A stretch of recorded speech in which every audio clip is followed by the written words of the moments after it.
Because it's easy to go to the Kilkennys, and it's easy to go to the Tipperaries, and maybe it's easy to go to clubs in Cork. And I really mean it. To come tonight, to me, probably gives me greater pleasure than anywhere else. Because I'm a hurling man at first. Yeah, I played a bit of football.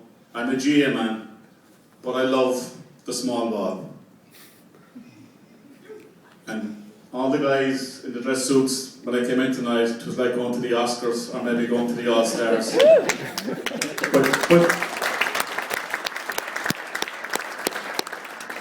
And it's actually great to see. Bit of novel idea. Somebody thinking outside the box. This is our big night. Let's dress up, let's have a party, let's go and enjoy our success. And that's what sport is all about as well. And when you win, you're entitled to go away and you're entitled to enjoy the crack. I was going through the history of Calry St.Josephs. I didn't Google it. I had your friend behind you to send me on the details, and I was going through it, and obviously the formation of the club. I'm not going to go through all that, and your success in League Championship in junior and senior back in 2005, the nickel racket success. And like coming from Cork, we're probably only thinking about Ireland senior titles, the Liam McCarthy, all the time. And maybe we don't give enough credit to what's happening at Nicky Racker level or maybe at Christy Ring level. But certainly when you see the way the GA has evolved over the last number of years, and the best thing to me that has happened within the GA has been the introduction of the Junior All-Ireland Series, the Junior Club Championship, the Intermediate Club Championship. We always had it at senior level, but to go down the road to intermediate and to junior has been a fantastic idea, and I compliment the GA on that. I have a club in Cork, there's a club in Cork as well, Kildare, and I was watching their progress as well, and they were beaten last weekend in the Junior Hurling Championship. But I was talking to their club officers, and they said the journey that they've been on since their county final last October has just been phenomenal. Small village out in the north of County Cork, and everybody rode in behind the success, the sponsorship, and the community became a family. Whether it was hurling, whether it was football, whether it was soccer, whether it was rugby, whether it was camogie, when you have a team that gets out of his own club and it progresses to a Connacht Championship, the support gathers momentum. So the challenge is, maybe you didn't have the success when you went to London, but the challenge is now is to continue that on. And I suppose the basis of that success has been back to your underage structure, back at the under 12s and under 14s, back at Fail and Whale competitions. And if I had something maybe to say to the GA that they need to improve on, and maybe to the chairman, is our involvement in schools, our involvement in primary schools, and our involvement in secondary schools. And I was saying to somebody tonight, I mean, we all look at what's happening with Fitzgibbon Cup and Sigerson Cup, and you look at the quality of the guys that are involved with those teams throughout the country, Nicky English, Davy Fitz, Sarah Fowler, Limerick, all over the country. If we could get that effort from these guys into our secondary level schools and into our primary schools, there is no reason why every county in the country could not be at the top level from a hurling perspective. But you know, most people can kick a football, most people can kick a rugby ball, and I'm not being condescending on that basis. But to play the game of hurling, you've got to get the guys at a very, very early stage. Hurling is a game of skill, has always been a game of skill, and always will be a game of skill. But you must get the guys. Very hard to tell a 19-year-old how to hold a hurley, or how to hit the ball on the ground, or how to hit it off his left hand. And if there is an example around the place, you have to look at Kilkenny. They had a benchmark for every county, and I know the MC mentioned that we hate getting beaten by Kilkenny. But you know what? He's right. We hate losing to Kilkenny. but we have to sit back and we've got to admire them and what they achieve. And it doesn't come overnight. Where they're so active is in their schools, in their parishes, and all the success that they've had over the last 10, 12 years, or 20 years, or 30 years. I met somebody recently from Kilkenny, or from Cork, living in Kilkenny, and he called me and he says, would you do me one favour? He says, would you ever get the Cork boys to do something that Kilkenny are doing at the moment? And I said, what is that? Well, he said, they put a 5-man committee together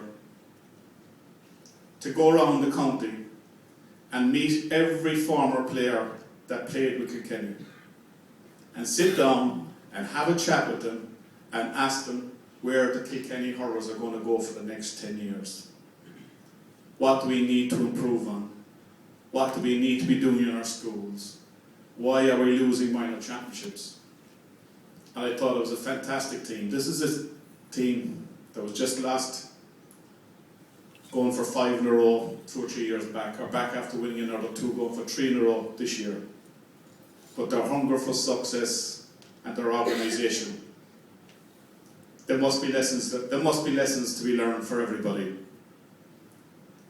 I suppose my life in the GA side of it was mentioned about Glen Rovers, and that is my passion in Cork. Yes, it was great to play in the county, great to get the All-Stars, great to get the All-Irelands, but my greatest day was captaining my club to my county championship back in 1989. And I say to people, I don't say this to a whole lot of people, but early 1989, sport can be funny. You can have your ups, you can have your downs. I was called in, and I was working in a bank at the time, and I was called by the coach and the manager of the Cork hurling team in 1989, and they came into the bank to see me. They said, can I see you for 10 minutes? I said, no problem. They said, we've bad news for you. We've picked the panel, and it was around this time, we've picked the panel for 1989 Inter-County Championships, and we're sorry you didn't make it. We think you've enough done, you've contributed enough to Cork hurling. We think your day is over. I was after winning 2 All-Irelands at that stage in 84 and 86. And did that hurt? Yes, I was nearly in tears. But that day, back in February, I made up my mind that I wasn't going to give up here. I wasn't going to give up the ghost, and I never trained as hard as I did in my life. And we won the county championships in 1989, and I went on to win captain Cork in 1990, the year we won the double. And I played another All-Ireland final in 1992. But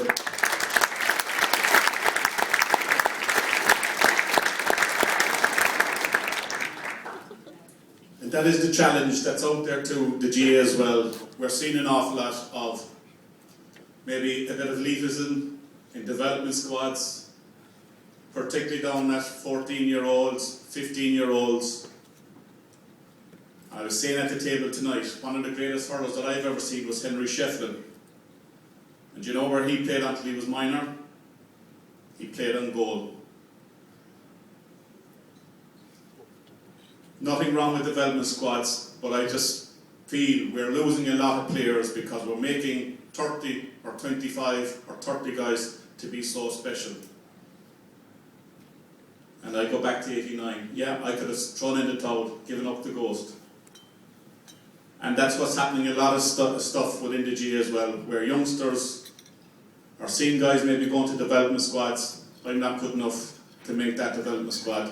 I'm not going to work as hard. Some guys never come to their best until they're 19, they're 20, they're 22, they're 23. So everybody must be given the equal opportunity. And if I would say anything to the GA, and particularly the chairman, to make sure we keep an eye on that. Particularly youngsters at 14 and 15 and 16 years of age, I think it's important. We're talking about diets, we're talking about training regimes, we're putting them on 4.5 miles through forests, and that is actually true. It's about learning the skills and playing as many matches as possible. Playing as many matches within your school, playing as many matches with your club, but most important is about learning the skills of the game and actually enjoying it. I'll tell you a story. I mentioned about football, and the chairman said my last game playing football was back in 1985. I played Cork Minor with Cork in Minor Football Championship. I was called on to the Cork Senior Football panel in 1985. Myself and Tony O'Sullivan, we were playing a lot of hurling at the time, and I came on as a sub in the Munster Senior Football final below in Killarney, and I was told to go on Paddy O'Shea. Cork were losing the match. It was put on about 15-20 minutes to go. Cork were losing the match, probably getting a bit of a hammering by Kerry as we normally do. And I was told to go on Paddy O'Shea and try and get a goal off Paddy O'Shea. And I can tell you, the only thing, I didn't get a smell of the ball, I didn't get a kick of the ball off of Paddy. And we exchanged jerseys after the match. I got Paddy's number 2 and I gave him my number 24.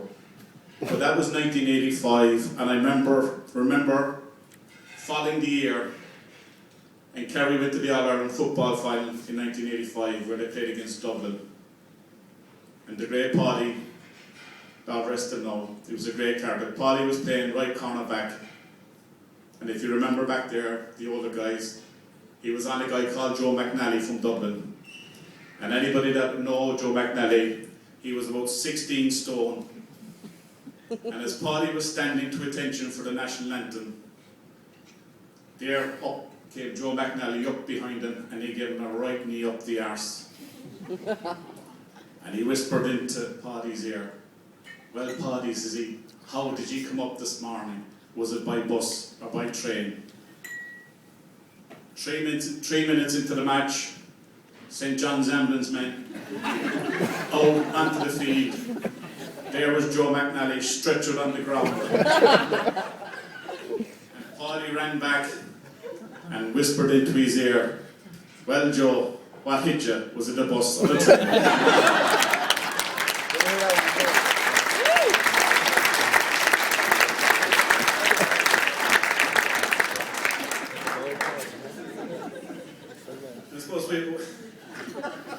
The man I suppose got a lot of attention maybe over the last week or so has been a guy called Lar Corbett, when everybody in Hurlers thought they had great news.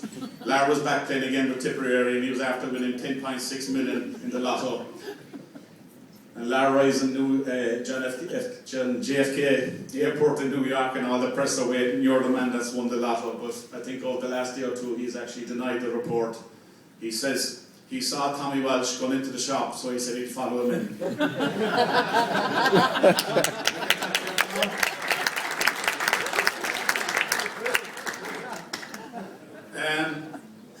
And I suppose when I finished in 1995 playing with Cork, you did Google 94, was it? Yeah, maybe just a bit behind the times. 1995, I was lucky that I got the opportunity to work with RTE, and I've been there ever present since, so I feel maybe I'm doing something right, that I've been there this length of time. I probably am one of the longest analysts people wouldn't realise on the hurling front, but it's been fantastic. I think it's been very professional, the coverage of games. I think particularly on the hurling side, I think we can be critical without personalising things, because it is an amateur game. It is an amateur association. I, as a player, had my good days, but I also had my bad days. And I know what it's like when you have your bad days. Nobody needs to be telling a guy that you played shite yesterday in our final and our semi-final. But one of my colleagues that have been there over the last number of years, Gerlach Nan, very, very proud Clareman. And we were working in studio one day below in Parky Queeve, and Clare were playing Tipperary. And Clare gave Tipperary one of the most unmerciful hidings that you've seen for a while. And Gerlach Nan was jumping around the studio with joy, because himself and Tipperary didn't get on too well over the years. And as we were coming up Parky Queeve after the match, Ger was striding out, and as he does, the hands were moving mad. And there was 2 Tipperary guys in jerseys, and they're sitting on the back of a high-ace van with the roof lifted up, and they had the tea and the ham sandwiches. So as they saw myself and Ger coming, I could see the boys putting down the cups of tea and the sandwiches, and I said to Ger, "You're in trouble here." So over they came, made a beeline for Ger, and one fella threw out a sheet of paper, and he says, "Lochnan, will you sign that there, please?" So Ger said, geez, that surprised me. A Tipperary man asking a Clare man to sign an autograph. So he said, it's not for me, it's for my wife. He says, will you sign to Mary with love, Gerlachnan? So he signed to Mary with love, Gerlachnan. And your man said, Jesus, that's really going to make her day. And Ger says, why is that? Because she really does fucking hate you.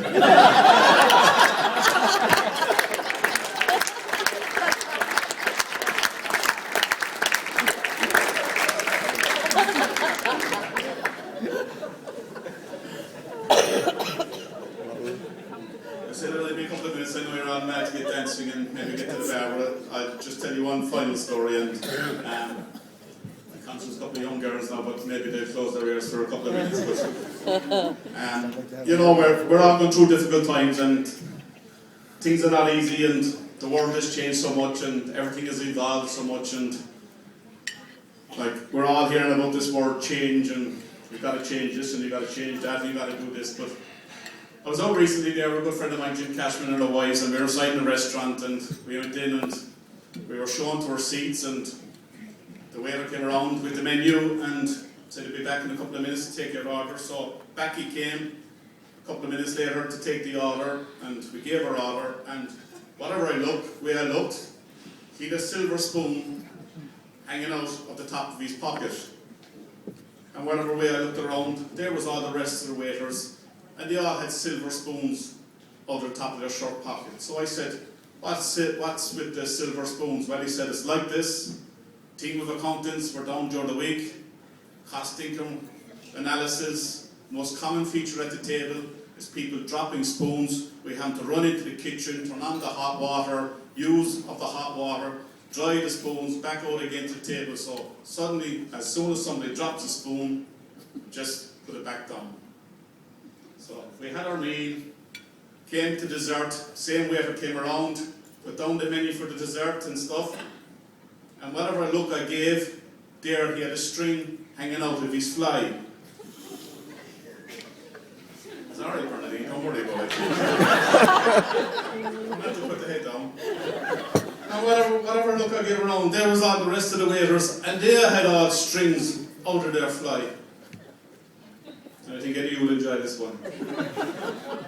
So I said, can I ask, what's it with the string out of the fly? Well, he said, it's the same team of accountants, same boys were down, we go into the toilet, we go to the toilet, he said, we have to use the soap, we have to turn on the hot water, we have to turn on the dryer to dry our hands. So now we go into the loo, all we do is pull out the string, and away we go. So I was baffled, and I says, I can understand how you take it out, but the big question is, how do you put it back in? But he says, I don't know about the others, but I use the spoon.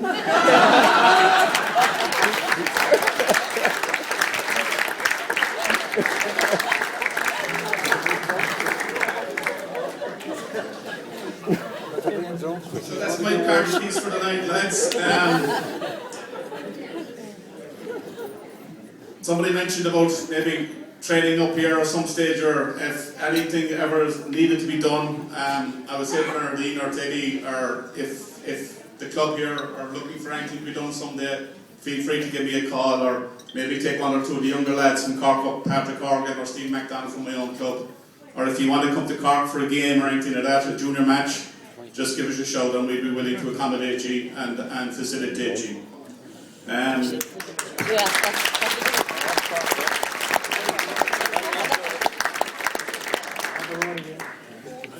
Can I say, where's Keith Redmond? Oh, here. Woo! Oh, Keith Raymond, sorry. I'll meet you at the bar afterwards. I have a transfer form in my pocket. Good for you. Thanks a lot. I know your parents are from Tipperary, and like a couple of guys tonight were saying that made no difference. They're taking all the credit up here for your performances in hurling, and long may it continue. Absolutely fantastic, and hopefully you go from strength to strength. Well done.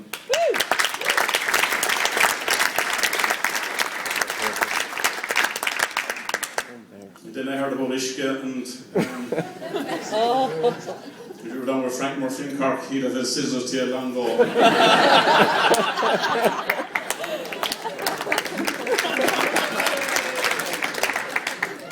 And I suppose just finally, somebody mentioned a link with Brian Whelan, Brian Whelan coming up to Sligo to help out, and he could not get a better man. So nothing left for me to do but wish you the best of luck for the future.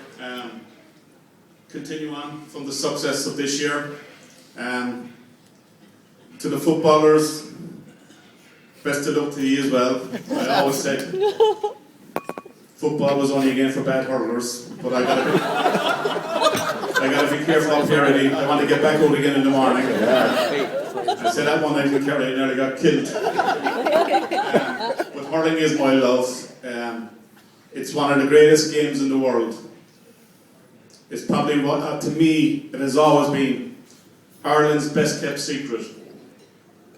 And the reason I say that, because so many international stars or so many international players have come to watch our game, and the majority of them have gone home gobsmacked to what they see. From an amateur status, the speed of the game, and long may that continue. And now we have an opportunity to promote it even further with the guys in London who've gone to New York, who've gone to Canada, to promote the game of hurling the way it should be. So all I say is best of luck for 2013 and hope it all goes well. Thank you very much indeed.